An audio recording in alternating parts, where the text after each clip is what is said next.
What's going on, guys? Welcome along to another video. I'm Matt with DSR, and today we are doing an unboxing, an install and a first impressions on a motorcycle screen. And they've produced a fairly inexpensive waterproof 5-inch touchscreen that provides Apple CarPlay and Android Auto. Before we get into the unboxing, I'm going to let you guys know this is a sponsored video. The Autoback company have not paid me. They have sent me the product for free. I'm going to test it and I'm going to give you my honest opinion. You know that's what I do over here. So whether I like it or whether I don't, that's my opinion. They've not paid me to say anything. They've just sent me this. Enough said. The box is pretty basic. Doesn't even have its name on it. But if you go onto the back, there's got the information you're going to want. And on the other side, there is a QR code for the manual. Straight away then we do have a kind of user guide, tells us what is inside it. One thing to note, this product comes in two different variations. First one being this, which I've got, which is just the screen, and the second one is going to be a screen, front and rear camera and a tire pressure monitoring system. I'll get into the prices of both of those later on. And here we go then, this is the main unit. The screen seems okay. Moving on to the back side, the plastic does feel a little bit cheap to touch, but at the price point, I know I don't know it yet, but I will get to it. It's not too bad. We've got a slot at the bottom for your memory card. Buttons on the side. Two buttons at the top are going to be for when you've got your camera. Third button down, that's going to take you straight from Apple CarPlay or Android Auto. Push that button and go straight to the home page. And then the bottom one is just the power button. Buttons feel okay to push. There's a nice feel to them, nice tactile feel when you push them. Doesn't feel squidgy, so hopefully they work all right with gloves on. Now we've got the mounting hardware, handlebar mount, a sun hood, nice to see, and then a couple of different power options. We've got the first one, which is going to be the one that's going to connect to the battery, and then the second option is going to be a USB power supply. And that is everything you're going to get in the box for this basic combination. What I find funny with the basic screen and combination is this is £156 usually. At the minute there is a discount, it's down to £103. But if you want the extra combination, so the screen, the front and rear camera and the tire pressure monitoring system, that is also £156. That's discounted down to £136, I believe, on their website. But both combinations, full price, are £156. Personally, I think if you're going to do it, you might as well get the one with the camera and the tire pressure monitoring system. Whether you want to use it or not, you've then got it. Whether you might just want to use the tire pressure monitoring system, not the cameras. Up to you. But yeah, me personally, I'd probably just get, if I was looking at buying this, just get that other option. They have gone for a kind of ram mount style handlebar mount. Looking at the plastic, you can tell they've saved some money here. This plastic is definitely on the cheaper side. We will see how it handles on the GSA, but yeah, definitely a cheaper component there. Because this has the option of being powered by the USB, I thought we'd connect our phone now, see what the interface is like, see what we think of the touchscreen. The connection, there's arrows either side, push it in, and then screw it down, nice and stable, and then from there it's going to plug it into that, and there we go, starting up. Gone on to the Bluetooth settings on the phone, give it a few seconds and hopefully it will pick it up. There we go, picked it up.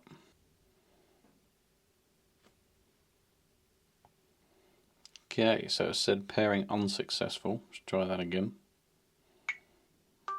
Alright, second time, connected straight away. Use CarPlay, yes please. I mean, there we go. Obviously it didn't connect the first time, but it's connected now. Connected fine on the phone. Okay, so the movement is a little bit jolty. It's not the smoothest. But again, right now at £103, it's not too bad. Like I said, £135 if you want to get with the cameras and that. For reference, I've got a Chiggy unit that has the screen and the cameras and the tire pressure. That unit is, it's like £450 or £600. I put the price on the screen. So a hell of a lot more expensive for potentially the same option. As you'd expect with Apple CarPlay and Android Auto, it looks exactly the same as you find in your cars. This has a brightness of up to 1000 nits, which is, it's okay. Obviously, I'm just in the house, so when we get on the bike, we'll test it in the daylight. And then I'll tell you, we'll go out at night time as well and test it at night time. But it's easy enough. You go onto the home setting, and then one of the settings at the bottom is brightness, and then you can literally just move it up and down. You've got a volume button, which again, just move where you want.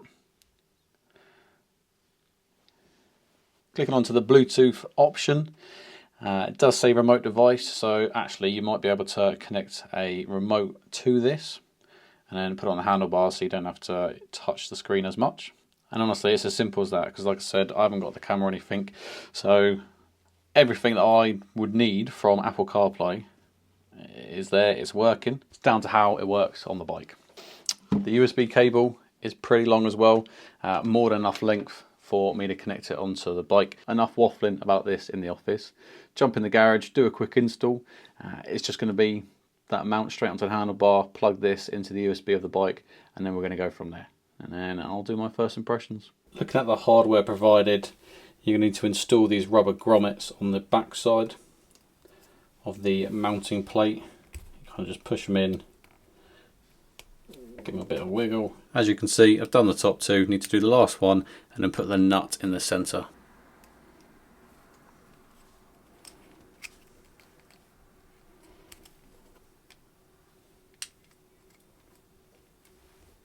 It's as simple as placing it on the back now and installing the last 3 screws. And then one long screw to install, and then we are good to go. No point doing any tighter, I'll adjust it when we get on the bike. We're at the bike, and as you can see, I've had to remove my quad lock mount because I'm going to mount this directly in the middle. BMW bars, they're skinnier at the handlebars and then they get fatter as you go in. To counteract that problem, they provide you with spacers. So depending on what size handlebar you've got, you can use different spacers to obviously make it a tighter grip. Luckily for me, the diameter of the center part of the handlebar on the BMW is exactly the kind of widest option you can get with this mount. It's going to be as simple as installing 2 screws. So let's get on with it. Say simple if you don't drop the tiny screw. It's alright, I've got it. Panic over. It is a bit tight down here where the BMW logo is. I've just snugged finger tight, first one in place. Moving on to the lower one, might have to use the provided Allen key to help me out. Take your time, it is a little bit fiddly. Also, don't drop the Allen key. Where are you, Mr. Allen key?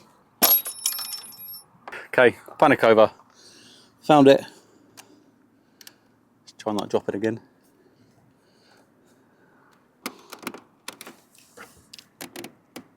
And there we go. If you don't drop screws and you don't drop Allen keys, it takes the time it takes you to put 2 screws in.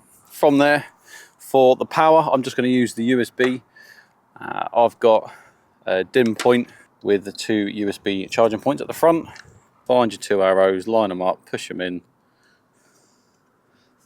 and then just screw it down. Easy as that. There is a hell of a lot of wiring. Luckily for me, I've got some little bags up the front here, and I'm just going to wrap them up and place them in there. You can spend a little bit more time making it nice and neat and tidy, or you could even make the cable shorter, or the other option is connect it straight to the battery and then feed the cable in through. Now, because the USB is connected to the bike, when I turn it on, it should automatically power up the unit, and then when I come to a stop and then turn the bike off, it will then depower the unit and turn itself off.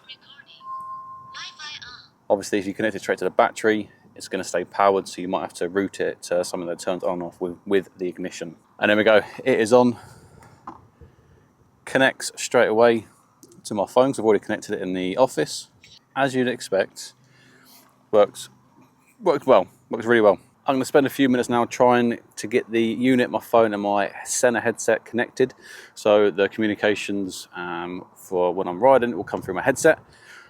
We'll give that a go, see if that works or not. Then we'll get out on the road, see what it's like it's a very overcast day, as you can tell.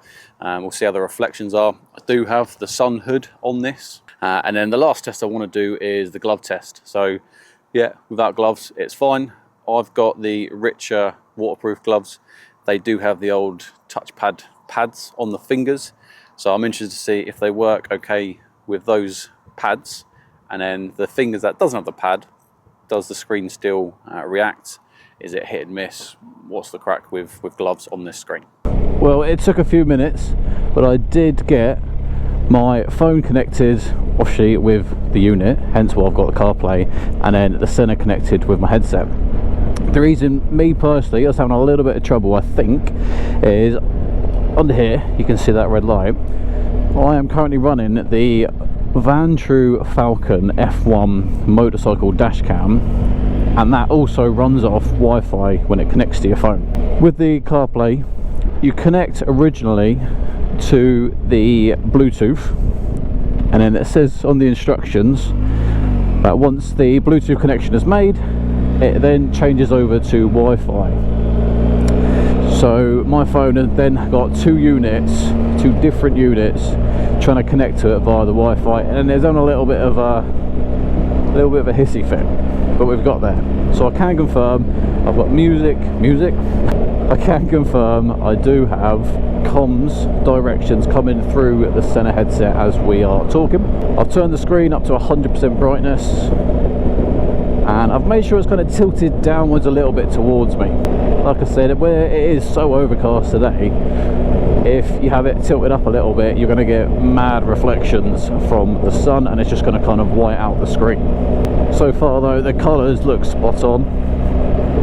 Comms is coming through to my headset, and the only other main thing, like I said, is going to be how the gloves perform. So cruise control is on. As you can see, my thumb and my finger have those little touch pads on both gloves.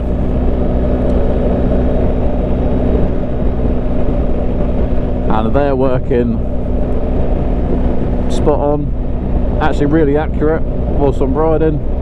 Obviously paying attention to everything around me, don't you worry guys. There's a tiny little bit of a delay when you swipe left and right, but this isn't a high-end premium tablet or phone. You can't expect it to be just as good as your iPhone or your Android. Where were we? Ways.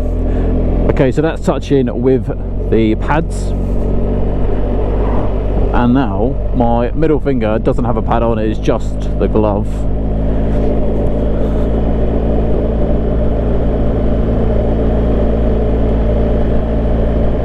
So there is a little bit of a delay,